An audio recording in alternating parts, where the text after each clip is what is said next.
오늘 우리에게 주신 하나님 말씀은 마태복음 5장 11절부터 13절까지 말씀입니다. 제가 갖고 있는 신약성경 6면에 있습니다. 마태복음 5장 11절부터 13절까지 말씀을 한 목소리로 낭독하겠습니다. 나로 말미암아 너희를 욕하고 박해하고 거짓으로 너희를 거슬러 모든 악한 말을 할 때에는 너희에게 복이 있나니 기뻐하고 즐거워하라. 하늘에서 너희의 상이 큼이라. 너희 전에 있던 선지자들도 이같이 박해하였느니라. 너희는 세상의 소금이니 소금이 만일 그 맛을 잃으면 무엇으로 짜게 하리요? 후에는 아무 쓸데없어 다만 밖에 버려져 사람에게 밟힐 뿐이니라. 아멘. 오늘 본문의 말씀을 가지고 만나는 신앙이란 제목으로 주의 은혜의 말씀을 함께 나누고자 합니다. 명지대 교수로 재직하다가 사표를 내고 시골에 들어가서 자유롭게 사시는 김정훈 교수가 쓴 책이 있습니다.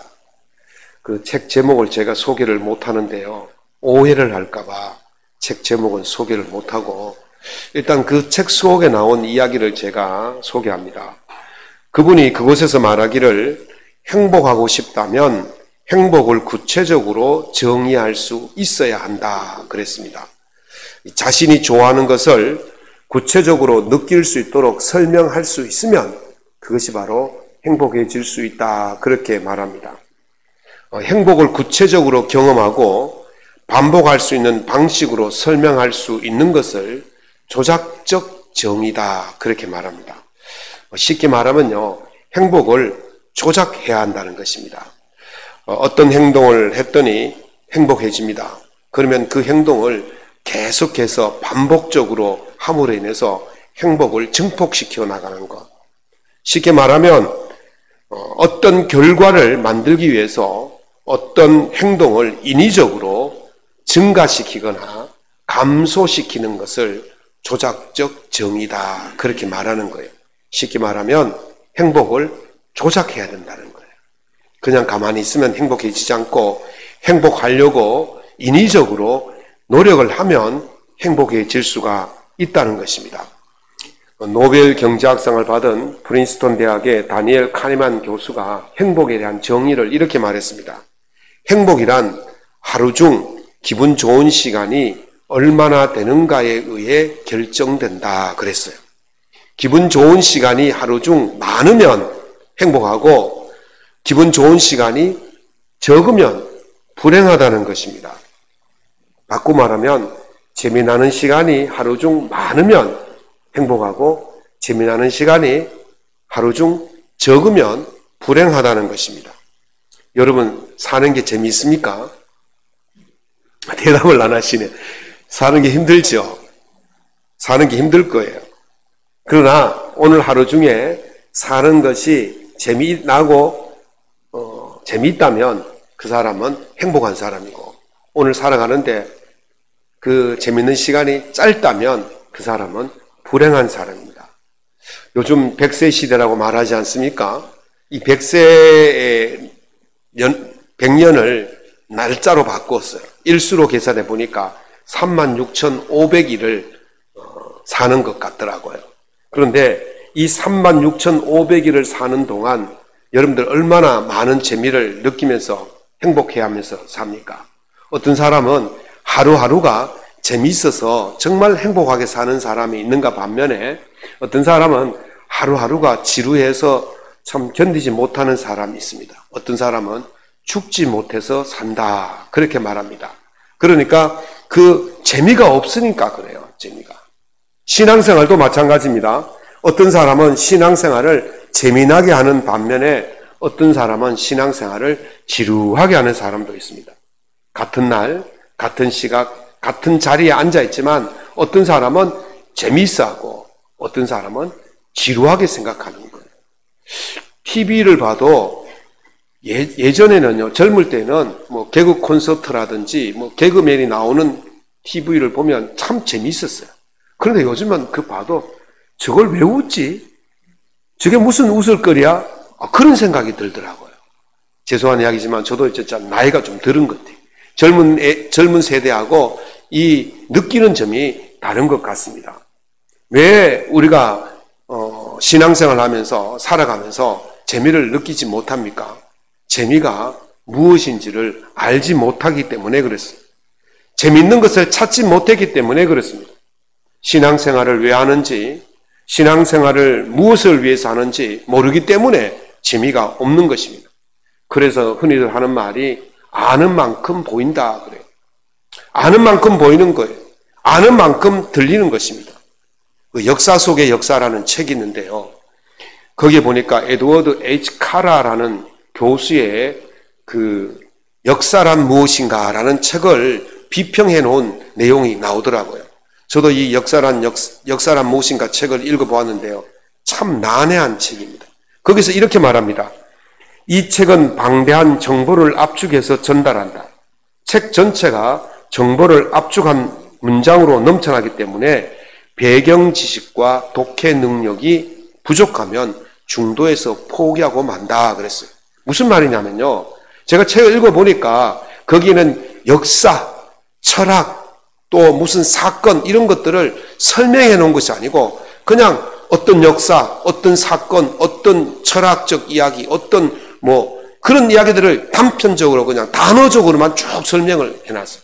단어적으로만 이야기해놨기 때문에 그 사건에 대해서, 그 철학적 용어에 대해서 또는 역사적 사건에 대해서 우리가 모르면 이 책을 이해를 하지 못한다는 거예요. 굉장히 난해하고 어려운 이야기입니다. 다시 말하면 이 책이 굉장히 유명한 책인데 아무리 좋은 책이라 할지라도 그 책이 이해를 하지 못하면 그 책은 재미없는 책이 되고 얼마 가지 못해서 책을 덮어버리고 만다는 것입니다. 신앙이 무엇인지 제대로 알지 못하면 처음에는 흥미를 가지고 교회를 오기도 하고 신앙생활을 하기도 하지만 그 재미를 찾지 못하면 얼마 가지 못해서 신앙을 포기하는 경우가 종종 있다는 것이죠. 그래서 신앙이 무엇인지를 알아야 되는 거예요. 무엇을 위해서 신앙하는지를 알아야 우리가 제대로 된 신앙을 할 수 있고 깊이 신앙의 세계로 들어갈 수가 있는 것입니다. 신앙이 뭐예요? 신앙이란 것은 믿을 신자 바랄 앙자예요. 믿고 바라는 거예요. 누구를? 하나님에 대해서 믿고 바라는 것이 바로 신앙이죠. 그래서 우리가 잘 알아야만이 신앙을 재미있게 할 수가 있는 것입니다.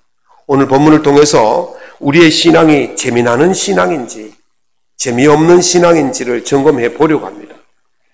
예수님은 우리의 신앙이 재미있으려면 만나는 삶이 되어야 한다고 말씀하십니다.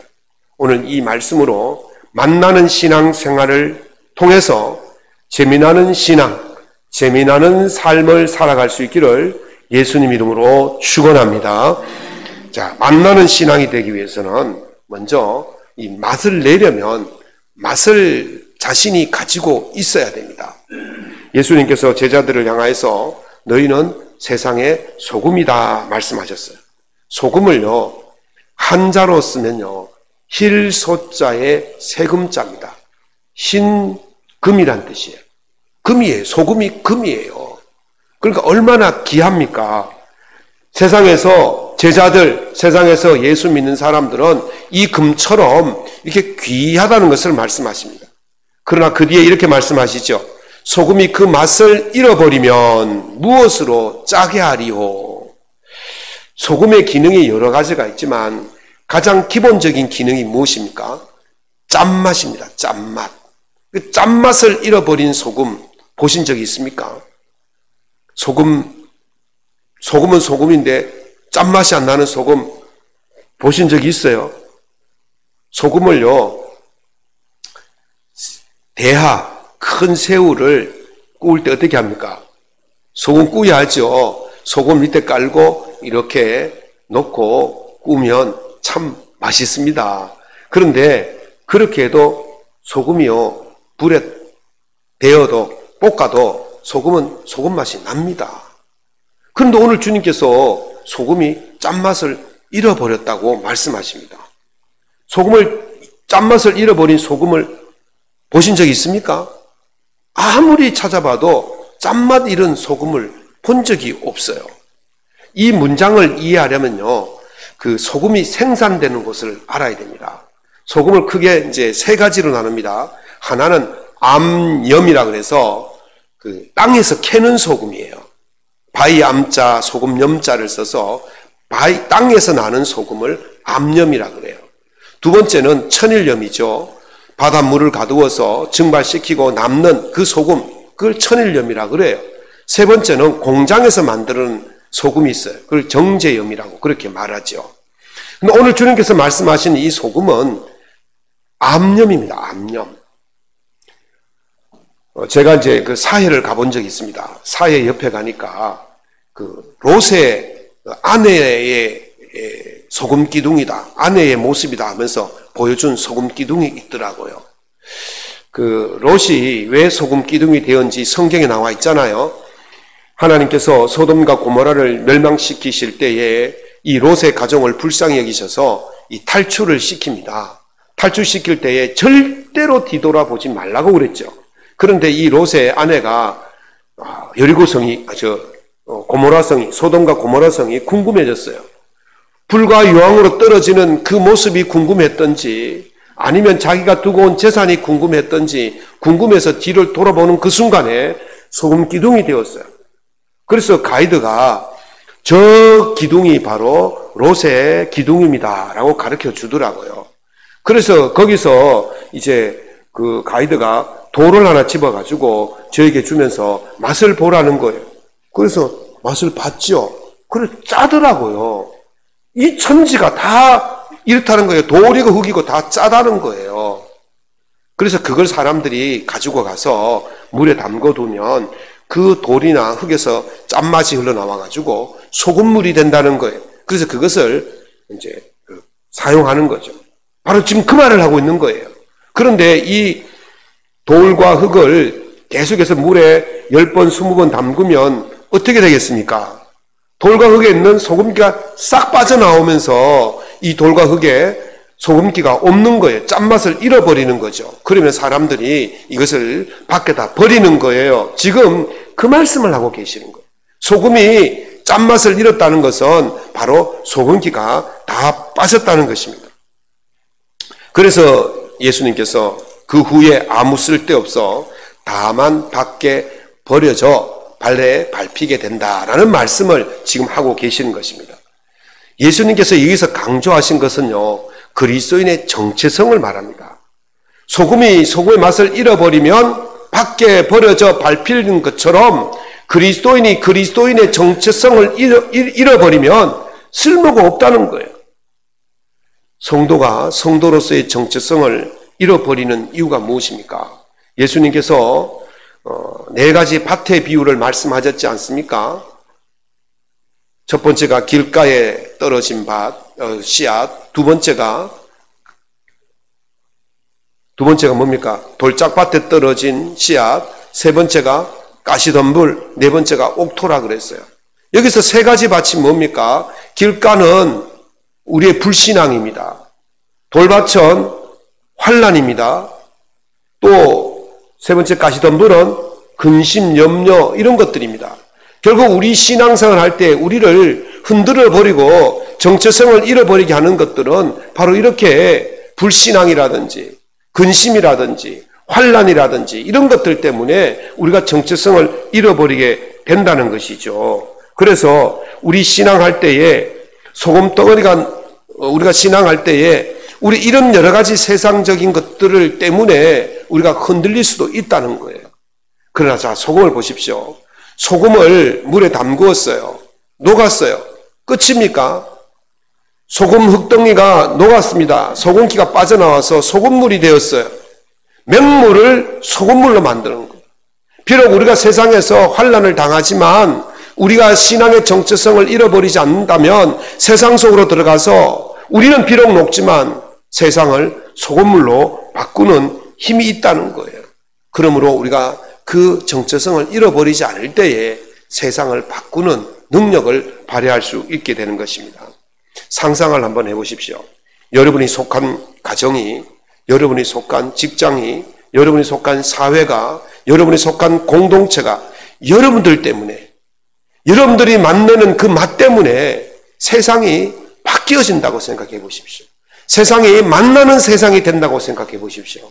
얼마나 재미있겠습니까? 그래서 먼저 내 자신이 이 소금의 맛, 이 그리스도인의 맛을 잃어버리지 않을 때에 우리는 세상을 만나는 세상으로 바꿀 수 있게 되어지고, 그렇게 만나는 세상을 바꾸어 갈 때에 그 재미는 정말 쏠쏠하게 재미가 나게 될 것입니다. 그러므로 여러분의 정체성을 잘 유지하셔서 세상을 만나게 하는 그런 만나는 삶을 살아갈 수 있기를 예수님 이름으로 축원합니다. 두 번째는 좋은 소금이 되고자 노력해야 됩니다. 소금에는요, 그 짠맛이 있지만 이 짠맛도 두 가지가 있습니다. 하나는 쓴맛을 내는 짠맛이 있고 하나는 단맛을 내는 짠맛이 있습니다. 김치, 된장, 고추장, 간장 담글 때 사용하는 것이 소금 아닙니까? 그런데 어떤 집들은요, 이 김치가 써요. 간장이 써요. 된장이 써요. 고추장이 써요. 도대체 이유가 뭘까? 전문가들의 견해를 따르면 소금이 쓰기 때문에 쓴다는 거예요. 쓴 소금을 썼으니 양념, 김장이 했던 것이 쓸 수밖에 없는 것입니다. 이 소금은 염전에서 바닷물을 가두어서 만들죠. 그리고 증발시키고 나면 소금 결정체가 되는데 이걸 모아가지고 소금 창고에 들입니다. 그리고 소금 창고에 오늘 들였다고 내일 포대에 담아서 바로 판매하지 않습니다. 적어도 1년, 2년, 3년씩 소금 창고에 가둬둡니다. 왜 그렇습니까? 간수를 빼야지요. 쭉쭉 빠져야 돼요. 간수가 빠져야 쓴맛이 사라지는 것이거든요. 제가 신천동에 우리 교회가 거기 있을 때 저희 앞집에 할머니가 살고 있었는데 하루는 보니까 트럭으로 소금을 한 20포대쯤 이렇게 들르더라고요.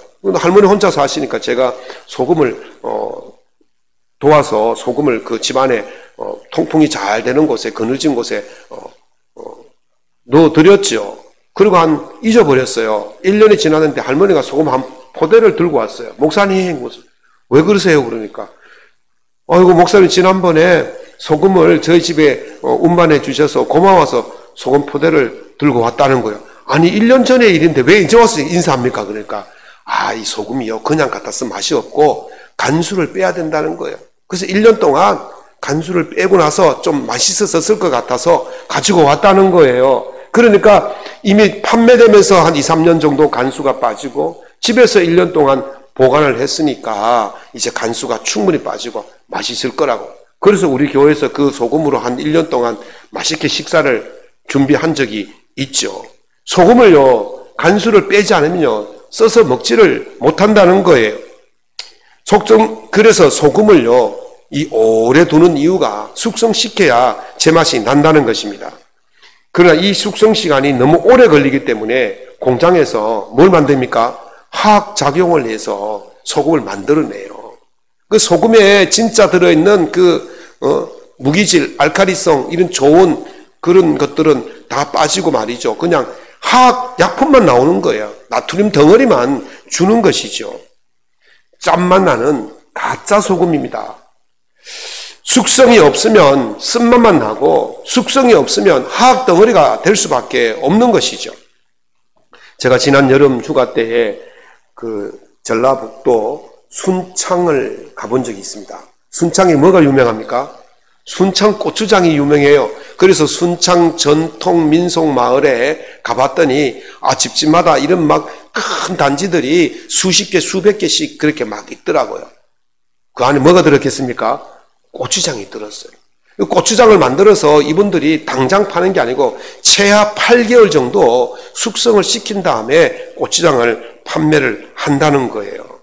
그래서 이 순창 고추장이 맛있는 이유도 여러 가지가 있겠지만 가장 중요한 이유가 뭐냐면 숙성에 있다는 거예요.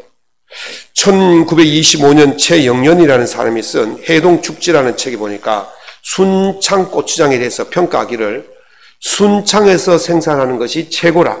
조선 전국에는 다시 있지 않는 것이다. 그렇게 말했어요.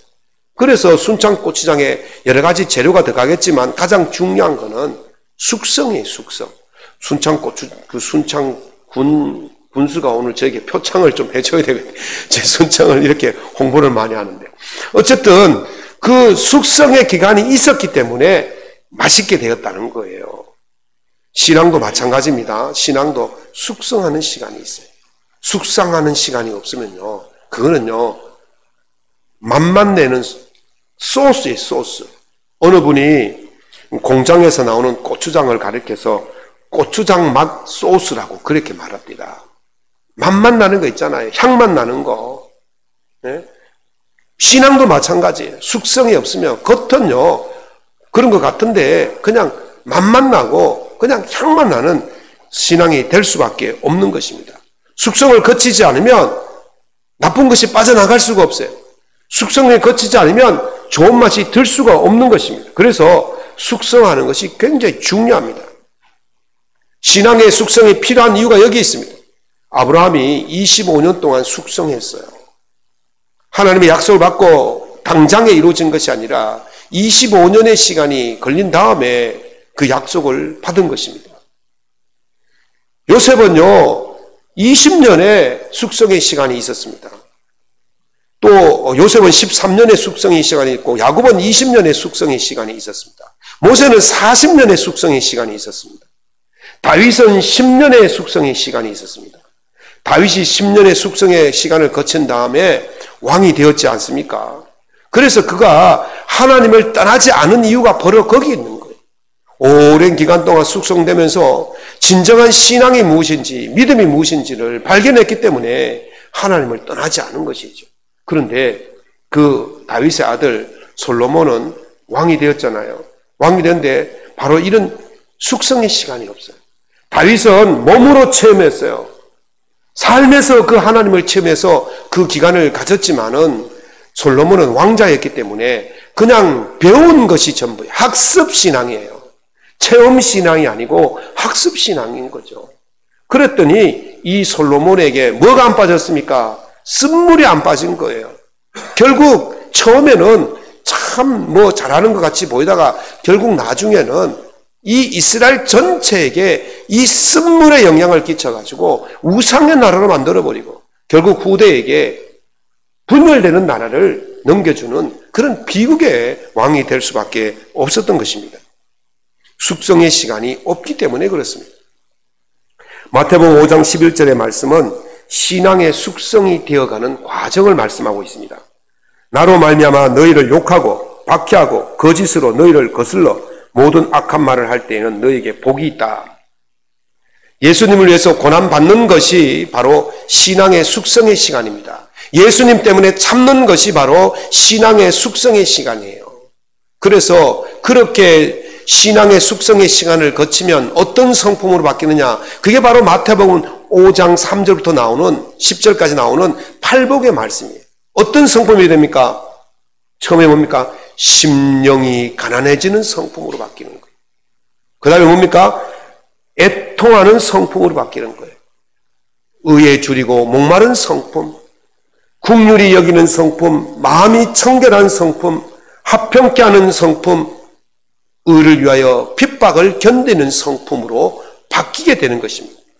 우리 신앙의 숙성의 과정이 끝나고 나면 이런 성품으로 바뀌게 되어지고 이런 성품이 복 있는 성품이라고 말씀하고 계시는 것입니다. 그래서 마태복음 5장 3절에서 10절까지 이 8가지 성품을 변한 다음에 우리가 어떤 맛이 납니까? 정말 맛있는 삶을 살게 되는 거예요. 단짜, 그러죠. 단짜. 단짜 아십니까? 달고 차가운 맛. 이게 진짜 맛이에요. 짠맛은 처음에 나지만 뒷맛이 달면서 감칠맛이 나는 그런 인생이 된다는 거예요. 정말 맛나는 인생, 맛나는 신앙, 맛나는 그런 삶이 될 수가 있다는 것입니다. 그렇게 우리가 바뀐 성품으로 세상에 들어가면 세상을 바꿀 수가 있는 것입니다. 내게 맛도 없고 내게 좋은 맛이 없는데 우리가 세상으로 들어가면 어떻게 세상을 좋은 맛 나게 하고 세상을 바꿀 수가 있겠습니까? 여러분들이 충분히 맛을 지니십시오. 어떤 맛? 좋은 맛을 지니십시오. 그것을 해결하기 위해서는 숙성해야 됩니다. 숙성한 다음에 여러분들이 그 맛을 가지고 세상에 들어가면 세상을 맛있는 세상으로, 만나는 세상으로 바꿀 수 있게 되는 것입니다. 여러분 때문에 세상이 바뀐다면 얼마나 재미나겠습니까? 저는 제가 목회하면서 제 주변에 한 사람 바뀌는 그런 모습을 보면서 참 행복했습니다. 그래서 여러분들이, 여러분 주변의 사람들이 여러분이 전하는 복음 때문에, 여러분의 행하는 그 삶의 모습 때문에 한 사람 바뀌는 그 재미를 누려볼 수 있기를 바랍니다. 그렇게 할 때 하늘의 상이 크다고 말씀하십니다. 그래서 우리가 그 상을 바라보면서 예수님께서 말씀하신 바와 같이 기뻐하고 즐거워할 수가 있게 되는 것입니다. 신앙의 숙성을 잘 하셔서 깊은 풍미가 있는 맛 나는 신앙을 통해 세상을 만나게 하는 재미나는 세상을 살아갈 수 있기를 예수님 이름으로 축원합니다.